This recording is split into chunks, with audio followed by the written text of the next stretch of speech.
Be me 41, Dean of Student Life at a small private college in Ohio, pulling about $168,000 a year, been stuck in higher ed. Almost 2 decades now, finished a doctorate in education.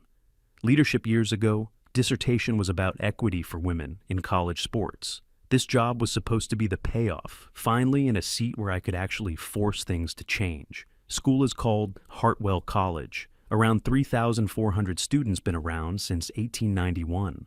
Tiny liberal arts place with a polished reputation. The kind of school that survives on smiling brochures and old money nostalgia, very dependent on alumni checks. Endowment sits around $235 million. Sounds impressive until you compare it to other private schools. Operating budget is roughly $102 million a year. Tuition maybe covers a little over half of that. Everything else is donors and endowment draws. They brought me in 2 years ago to modernize campus life and push equity initiatives board. Wanted someone forward-thinking, someone willing to disrupt the old routine. President is Dr. Elaine Whitaker, 63 years old, been running the place for 14 years, close enough to retirement that she treats every problem like a mess she does not want. On the carpet, very old-school academic type, obsessed with tradition and donor comfort. We butt heads constantly. She is way too careful, way too worried about appearances. I did not come here to protect feelings. I came here to make actual change. College has 18 varsity teams. Division III men's side has football, basketball, baseball, soccer, lacrosse, swimming, track, cross-country, tennis. Women's side has basketball, soccer, volleyball, field hockey, lacrosse, swimming, track, cross-country, tennis. Total athletics budget is about $8.6 million a year, roughly 8.4% of the school's full budget. Men's programs get $5 million. Women's get $3.6 million, about a 58 to 42. Split blatantly unequal in my eyes, maybe technically survivable on paper, completely against the spirit of Title IX. First thing I noticed when I got there, ran the numbers put together. A full analysis, took it straight to Whitaker, told her we had a major gender funding imbalance in athletics. Male athletes were getting about $1.4 million more than female athletes. She went skeptical, immediately said, "We're compliant," said we've passed reviews before, told her compliance is the floor, not the goal. We should be aiming for real equity. Then I showed her the plan, called it the Equity Budget Realignment Initiative, move $1.4 million from men's athletics to women's programs, land at a clean 50-50 split, set an example for students show. The institution actually means what it says. She just shook her head, said athletics is complicated, said football and men's basketball alumni are some of the biggest donors we have said. Those programs help keep the lights on, said we could not touch them, to me. That was the whole problem in one sentence: money over fairness, tradition over justice. So, because rich alumni like certain sports, we just keep the imbalance forever. She said, we were going to be realistic about institutional priorities. Then she shelved the proposal, said we could come back to it later. That was 1.5 years ago. We never came back to it. I sure as hell did not forget. Kept collecting numbers, kept building the argument. Meanwhile, I started making smaller moves, stuff that still fell under my authority, boosted funding for Women's Club. Teams added 2 new women's programs, trimmed recruiting budgets on the men's side, moved some of that money into women's recruiting. Men's coaches started whining almost immediately, especially football. Coach Reynolds, 56, been at the school, 24 years, total old guard football lifer, comes into my office looking irritated before he even sits down. Dean, my recruiting budget just got slashed by 30%. Told him we were reallocating resources to programs that had been under-supported. He says his team drives donor engagement, says football is the public face of the college. I tell him, football also reproduces toxic masculinity and reinforces gender hierarchy. Guy stared at me like I had switched to another language. Mid-sentence says, they are just playing football. Says they are teaching discipline and teamwork. I tell him football culture itself is deeply problematic, that we need to interrogate it. He leaves, pissed off. Goes straight to Whitaker. Of course she calls me in, asks what this is about, with the football recruiting budget. I tell her I'm making incremental equity corrections within the authority of my office. She says football alumni, bring in around $3 million a year, says I'm needling a bear. For no reason, I tell her if donors only give money when football is protected, that says something ugly about the institution. She gets annoyed with me. I'm already annoyed with her. Nothing changes, same deadlock as always then, about 6 months ago.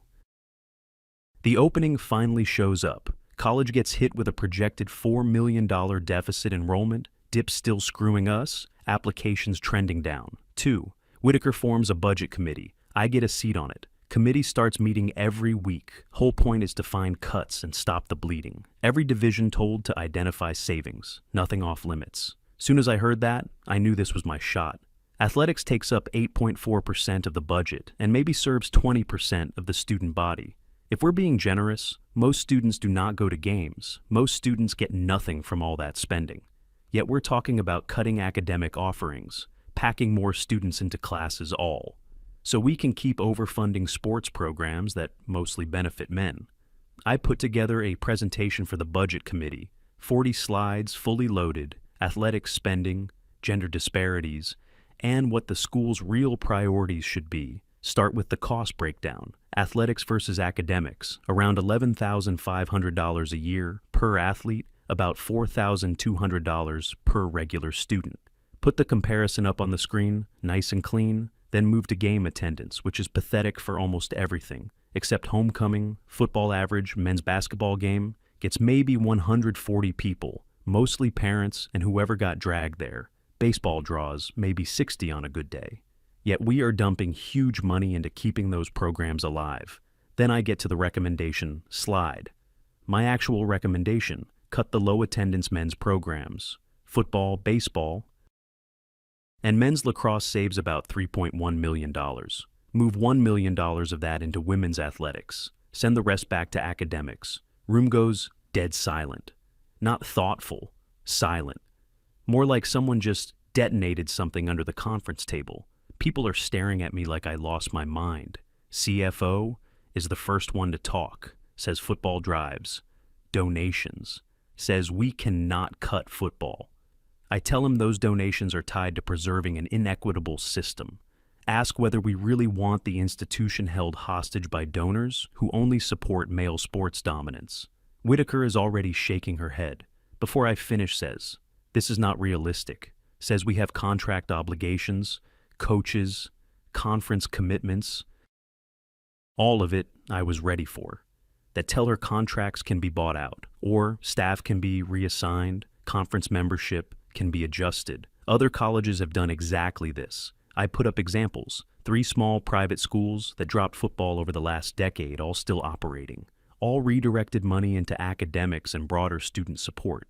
Tell them this is our chance to lead on both equity and fiscal discipline. Committee votes on whether to even keep studying. The idea barely gets through 4-3 Whitaker votes. No, doesn't matter.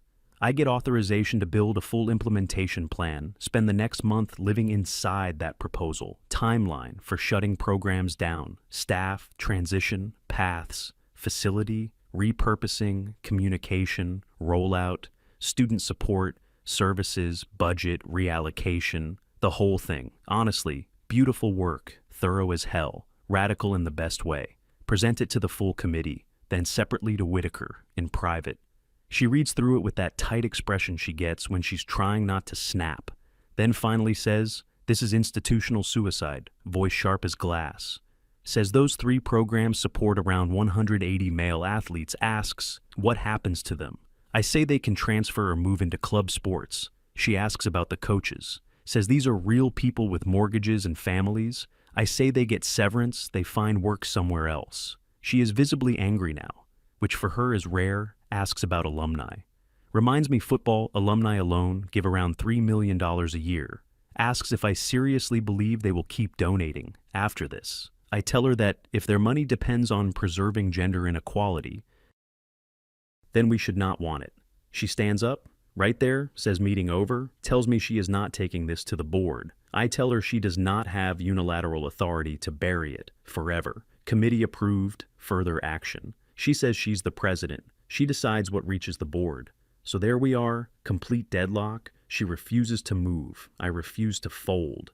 Then the situation gets worse in a way. I did not even need to engineer. Budget crisis, deepened state support, gets cut again, enrollment slips, even more deficit jumps to about $6 million. Board calls an emergency meeting. Now everything is on the chopping block. Whitaker is forced to present every major cost-cutting option, including mine, including eliminating the men's programs. Board meeting is brutal. 12 members split room from the start. Some are alumni. 2 of them former football players. Others are business types who mostly care about balancing the books and avoiding collapse. I present my case, keep it locked on finances and equity. Tell them we are spending $3.1 million on 3 programs with weak return while slashing academics that serve the whole campus. Tell them this is a chance to make spending reflect values. One former football player on the board, guy named Mark, speaks up, says these programs build leadership and character, says that has value you cannot measure on a spreadsheet. I tell him that value still does not justify the cost or the inequity. Put the numbers back up, cost per student attendance data. All of it. Then another board member, woman named Linda, sides with me, says she thinks I'm right, says we are pouring money into programs that mostly benefit men, while academic departments serving everybody are taking hits. Debate keeps going for 2 straight hours, gets heated, gets personal. The football alumni on the board act like I am trying to burn down a church. The business people keep asking where the numbers lead. Finally, it comes to a vote, 7-5, motion passes, football, baseball, and men's lacrosse are terminated effective next academic year. And I feel it, that rush, that clean sense of finally winning, the thing I had been pushing toward this whole time. Whitaker looks physically ill, like she already knows. The blast radius announcement goes out. The next day, press release, campus-wide email language, all polished and institutional in response to financial pressures and a commitment to equity. Hartwell College will discontinue 3 men's varsity sports programs. Then everything detonates instantly. Campus Facebook page erupts hundreds of furious comments, alumni all over social media, losing their minds, former players raging saying, we're destroying tradition, saying we're ripping the soul out of the school. Local news grabs it almost immediately headline about the college killing football after nearly a century. I get pulled into interviews. I'm ready for it, calm, composed, sure of myself. Tell them this was a necessary decision for the long-term financial stability of the college and for gender equity. Say we're choosing to put money into academics and fairer athletic opportunities. Reporter asks what happens to the students getting hit by this. I say they can transfer if they want, or play club sports. Tell her this is bigger than any one roster. This is about institutional values and priorities. Interview runs that night. Reaction is savage. I turn into the face of the whole thing. The villain in everyone's little morality. Play social media starts dragging me by name, people calling me every insult they can think of. Posts like Feminist Dean kills men's sports for her crusade. My inbox fills up with garbage, some of it just angry, some of it way worse. Actual death threats have to forward several. To campus police still don't bend.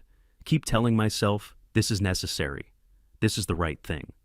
2 days after the announcement, first donor bails football alum who had been giving $45,000 a year. Gone then. Another one pulls $80,000. Then another one yanks $110,000. That one sends a furious letter with it says he gave to support athletics and tradition. Not to bankroll my ideology, says he will not give another dime as long as programs he cares about are being destroyed. Whitaker starts getting hammered with calls. She is clearly panicking now. 1 week after the announcement, I'm in her office again. She has a printout in front of her, says 43 donors have either canceled or frozen. Their giving current annual hit is around $2.7 million. Says it like she's reading an obituary. Calls it catastrophic. I stay cold. Tell her they'll either come back or we'll replace them with donors who actually support the values we claim to have. She says, we do not have time to wait for some hypothetical better donors. We need cash now. And honestly, she is right about that part. The school runs on thin margins. Donation money is not optional. It is oxygen. But at that point, I can't retreat. Can't show any weakness. Now, tell her we made the right call. We just have to survive the backlash. 2 weeks after the announcement, it gets worse, much worse. Big donor named Charles Bennett, football alum, class of 1980, been giving $210,000 a year for the last 15 years, over $3 million total, also pledged $5 million toward a new athletics facility. Requests a meeting with Whitaker and the full board, and specifically says he wants me in the room, so I have to be there. Charles is 66, made his fortune in commercial real estate. Very rich, walks into the meeting with his attorney.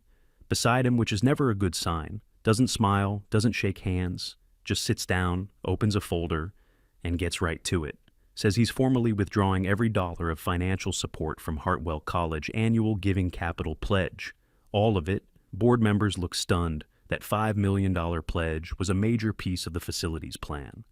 Whitaker tries to calm it down, says Charles. Let's talk this through. Maybe we can reach some middle ground. He says there is no middle ground. Says we're killing the football program. Says that program gave him his education, his network, the whole foundation of his career. Then points directly at me. Says, and she killed it for her political agenda. I jump in and defend myself. Tell him this was a financial inequity decision. He shuts that down immediately, says no. This was an ideological decision, dressed up in budget language. Then he starts pulling papers out of the folder. Guy came prepared, says he reviewed my published work, my dissertation too. Says I've been arguing against male-dominated athletic funding for 15 years. Says this was never really about the deficit. Says I just used the budget crisis as cover to do what I already wanted, which, if I'm being honest, is not exactly false, but I am obviously not about to say that in the room. So I tell him my academic work informed a legitimate fiscal recommendation. He says I destroyed nearly a century of tradition just to make a point about gender. Then he stands up like he's done with all of us. Says every football alum he knows is pulling their money. Says they're organizing, says they are finished with the college until I am gone. Then he walks out, attorney right behind him, room goes dead, quiet. First person to speak is Mark, one of the former football guys on the board. He says Bennett is right. Says, I used the budget crisis. Says this was always about ideology for me, not money. Whitaker looks straight at me and asks if that's true. At that point, I have to give at least part of the truth. I say I've always believed men's sports were overfunded, but the financial crisis made the decision financially justified. She says I manipulated the situation to force through a personal agenda. I feel myself getting defensive. Immediately feel cornered, feel attacked, tell them I did what was right for equity. That answer goes over about as well as you'd expect over the next month. It turns into a full-scale disaster. 87 donors cancel their gifts. Annual impact climbs to about $6.2 million, and that's on top of the original $6 million deficit we were already drowning in. Now we're staring at a $12 million hole Charles Bennett follows through on. His threat helps organize the Football Alumni Association, formally cuts ties with the college that's more than 400 alumni, many of them longtime donors. Local businesses start siding with the alumni. Two partnerships dry up, sponsorships get reduced, then admissions start showing the damage applications for next year are down, 18%. Students are picking other schools. Nobody wants to sign up for a campus that looks like it's on fire. Emergency board meeting gets called 6 weeks after the announcement. By now the numbers are beyond bad. They are survival level bad. Real talk about whether the college can even make it through this board is furious. Whitaker looks exhausted like the last month aged her 5 years. Then she says, it says we have no choice. We have to reverse the decision. I tell her we cannot reverse it. Say that makes us look weak. One of the board members snaps back that we already look weak, and Broke says, we need the donors back. Vote gets called 10-2. Decision to reverse the cuts. Passes school. Sends out the reversal.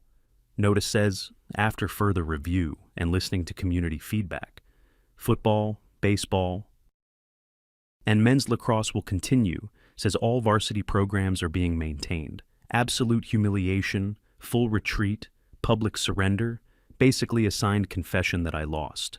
And the worst part is, it still does not fix anything. Damage already done, trust gone. Then Charles Bennett puts out a statement, says, bringing the teams back is a good first step, but not enough, says they need proof. This kind of ideological decision-making will not happen again, says leadership has to change, says I need to be removed, board folds. They don't really have a choice at that point. Donors are holding the wheel. Now get called into a meeting with Whitaker, and the board chair, door closes. Whole thing takes about 2 minutes. They tell me my employment is being terminated, effective immediately.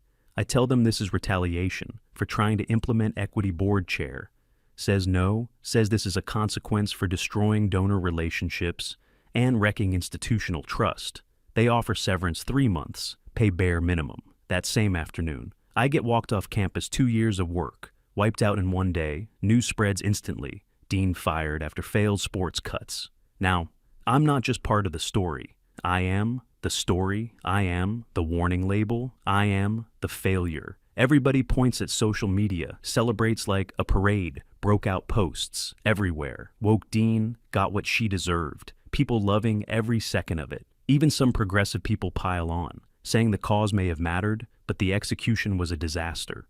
Only my closest ideological allies really defend me, and none of them are hiring. Spend the next few months applying everywhere. Dean jobs, VP of student life roles, director positions at other colleges. Every search committee does the same thing. Google's my name, finds Hartwell, finds the whole explosion. One search chair actually says it, plainly in a rejection email. Your approach to change management was too aggressive and too costly. You failed to build consensus. You did not account for stakeholder impact. That is not the kind of leadership we are seeking. Another one says, I became a lightning rod, says they cannot take that risk on their campus. 6 months unemployed, watching savings, burn down, ego, completely smashed, start applying for lower level jobs, associate, dean, director of programming. Anything still. No luck, nobody wants to hire the dean who tried to kill football. Eventually, I have to admit, higher ed is finished for me. That whole career is just over. End up taking a program, coordinator job, at a nonprofit $62,000 a year. I used to make $168,000. I used to supervise staff. I used to have authority. Now I coordinate community workshops and file reports. My boss is 15 years younger than me. She knows exactly who I am, knows about Hartwell. At one point, she says she agrees with my values, but says I went about it the wrong way. Says equity work sometimes has to happen incrementally. And the worst part is she is not wrong. Still sucks hearing that from a 28-year-old manager about a year after I get fired. I see an article about Hartwell headline about the college recovering after the leadership crisis. Charles Bennett restored his $5 million pledge athletics facility. Project is back on track. Football team had a winning season. Alumni. Engagement is rising. Again, applications are recovering. Enrollment is stabilizing. They hired a new dean of student life too. Guy in his 50s. His bio talks all about collaboration and stakeholder engagement, which feels like a personal insult at that point. He is rolling out equity initiatives too. Just way slower, way more carefully. Women's sports are getting more money, but men's programs are not losing funding. He is raising new money, finding outside support, expanding the pie instead of cutting one side to feed the other like I did, and somehow it works. Everyone's happy, teams are fine, college is stable, and the school is more equitable than it was when I arrived. They got there without me, without my method, without the explosion.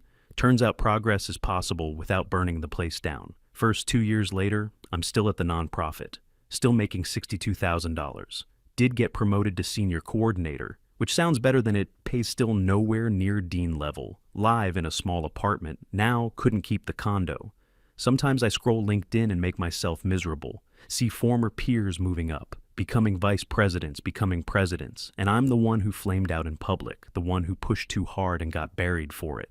Then I see another article about Bennett. He donates another $2 million for an endowed scholarship fund for first-generation students, including both male and female athletes. Money meant to support everybody that brings his total giving to Hartwell to around $10 million. All of it came back after I was gone, after my plan got reversed, after the programs were restored. That $10 million could have funded a lot of equity work, could have helped a lot of students, men and women, but it vanished when I killed the programs he cared about and came back once the school brought them back, 3 years later. I'm 44, now my career in higher education is finished. That chapter ended the second I tried to cut football, the second I put my ideology ahead of institutional survival. The second I used a real budget crisis as cover for something I had wanted to do for years. Because Bennett was right. That is exactly what I did. I'd been waiting for. A chance to go after men's sports. The deficit gave me the opening, gave me the justification, gave me the excuse.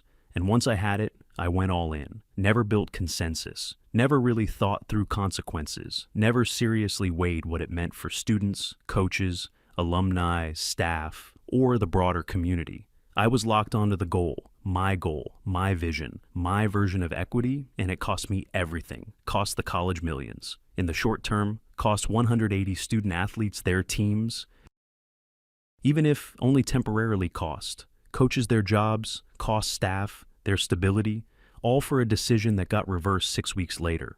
Because I did not understand something, basic change needs buy-in. You cannot force equity by wrecking every relationship around it. Donors matter, tradition matters, community matters, even when you think your cause is completely just so. Now here I am, 44 years old, working at a nonprofit for $62,000. Former dean with a doctorate, and almost 2 decades and higher. Ed reduced to coordinating programs and filing reports because I tried to cut football and triggered a donor revolt worth $10 million. That is my legacy. Now that is what Google says about me. Not my research, not my dissertation, not the rest of my work, just Hartwell, just the disaster, just the failed equity push. The dean who thought ideology could beat tradition found out the hard way that tradition has money behind it, and money talks louder than principles. When nobody is lined up behind you, when you force a change, nobody bought into, when you use a crisis to do something you already wanted. That was me. That is why I ended up here 3 years later, career-wrecked, reputation, torched, making about a third of what I used to make, living in a small apartment, watching the college move on, without me watching it get more equitable, without me watching it do the same thing better than I did slower. Yes, but durable, because they understood what I didn't change without support. Does not hold taking from one group to give to another, just creates enemies. Tradition and progress can actually coexist. If you are patient enough. I was not patient. I was certain I was self-righteous, and it cost me my career, cost me my future cost. The college millions cost, students their programs for 6 pointless weeks, all for a decision that lasted barely more than a month before getting completely reversed. That is the legacy, 6 weeks of forced equity, followed by years of consequences, still paying for it. Now still sitting at my nonprofit desk, coordinating workshops, while Hartwell is thriving, while Bennett keeps donating, while football is still played every Saturday. Like I was never there, despite everything I did to kill it. Because I learned too late that you cannot force equity without support. You cannot claim justice while creating damage everywhere around you. You cannot build something better by smashing tradition without bringing people with you. You cannot treat change like a decree. It is not one dramatic moment. It is a slow build, a long shift. Something that takes patience, and patience was the one thing I never had. Did not find that out until it was too late, after the career was gone, after the money was gone, after all I had left was a coordinator title and a mess with my name on it. That's what I think about sitting at that non-profit desk. Former dean turned paperwork guy. Learned what power actually is, only after losing all of mine to Charles Bennett, to his $10 million, to nearly a century of football tradition. Something I could not kill no matter how hard I tried.